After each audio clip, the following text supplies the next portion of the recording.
Good morning. This is Elizabeth Thorpe, and today I'm going to speak of the labors of the months as found in the Handbook of 809.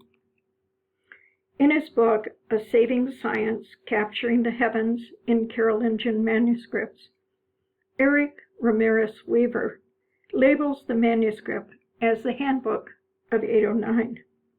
It provided a link between astronomy and the medieval Christian Church and was used by Charlemagne's illegitimate son, Dorogo, who later became the Bishop of Metz. The script for the manuscript combines Caroline minuscule with uncial. Descenders are lengthy, and the calendar names in the labors of the months are abbreviated with suspension lines. And here you see for June and August the suspension lines. I will focus on the 818 labors of the months found in the Handbook of 809 from the Bayerische Staatsbibliothek in Munich. It has 4 registers with 3 months in each register. Each month is depicted by a single character performing a typical labor for that month. Notice that in the 4th register, the pig is shared by both November and December. November is either the man leading the pig to the forest to fatten him up by eating acorns, or holding the pig for December's slaughter. December's intention is fairly straightforward, given his raised knife. While the 818 Labors of the Months folio is the first manuscript with a complete representation of these labors, the seasons and their activities have been portrayed for centuries before this manuscript was produced in the 9th century. Here is an image of a mosaic from a villa in southern France created during the Roman period within the first 3 centuries AD. It depicts the seasons and labors. It shows men harvesting olives in the fall. And the full floor mosaic on the left portrays both religious and agricultural activities throughout the year, which is what has led to its being described as a calendar. The 818 Labors of the Months folio is unusual in that all of the months are portrayed on a single folio. In most subsequent manuscript representations of the labors, each month is portrayed on an individual folio, either alone or as a companion to a corresponding astrological image. Here, from a 15th century Book of Hours, we see June portrayed with a man cutting hay, accompanied by a representation of Cancer's crab, which looks remarkably similar to the same book, Scorpion, in October. Labors of the month are also portrayed, for example, in the 12th century floor of the San Savino crypt in Piacenza. Notice that again, we have the labors combined with their corresponding astrological sign. And the labors are displayed in the Fontana Maggiore in Perugia. Here, each month is given 2 panels, one with the master and astrological sign, the other with either the master's wife or his helper. In this scene from September, we see the master crushing grapes while his assistant brings him a basket to replenish the supply. The focus of my research is twofold. First, to determine if there's any correspondence between the Codex calendar of 354 and the labors of the months in the calendar of 818. Secondly, to compare the 818 labors of the months with the standard representations as outlined by Bridget Ann Hennish in her book, The Medieval Calendar Year.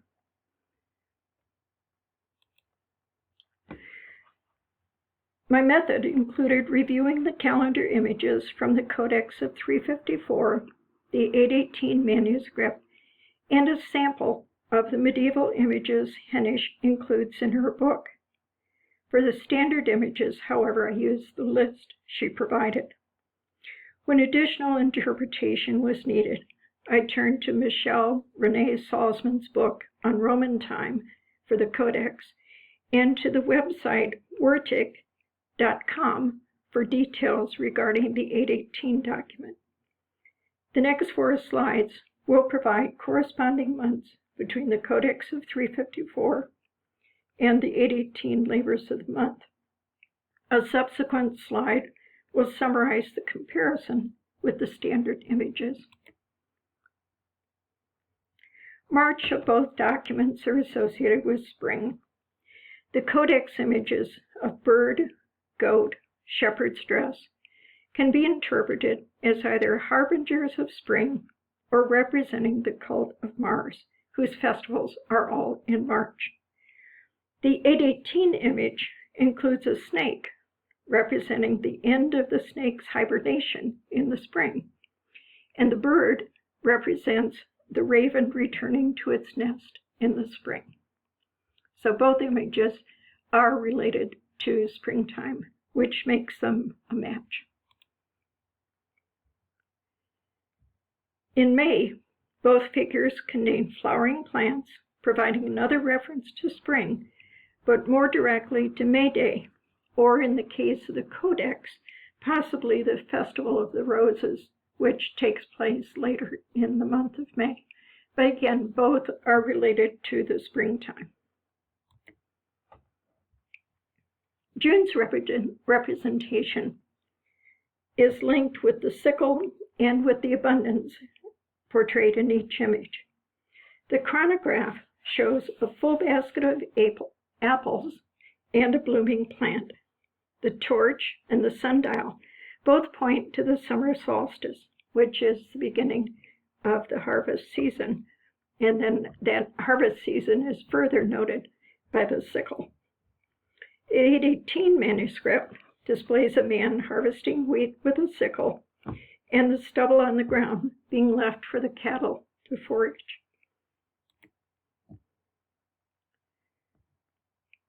September's association is directly related to the grape harvest, as noted by the grape and figs in the September Codex and the stylized grapevine with newly picked grapes in October's image in the 818 manuscript. Again, different months, but the same event.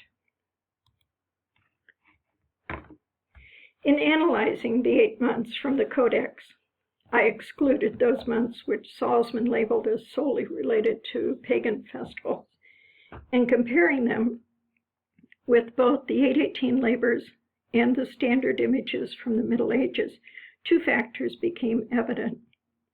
First, acknowledgement of the seasons of winter and spring is evident in all illustrations, albeit not necessarily in the same months. And of course, I mentioned before that grape harvest is represented not in the same months. Secondly, there's no agrarian or farming content in the Codex, while these activities figure prominently in the labors of the months. Perhaps this reflects the customizing of the calendars to their audiences, a Roman nobleman for the Codex, and an intended idealized representation of peasantry for the handbook and subsequent prayer books. Potential future investigation may benefit by extending the analysis to additional manuscripts containing labors of the month, or shifting the comparison completely to focus on the astrological elements of the Handbook of 809 and the Codex Chronograph of 354. Thank you, and I look forward to your comments.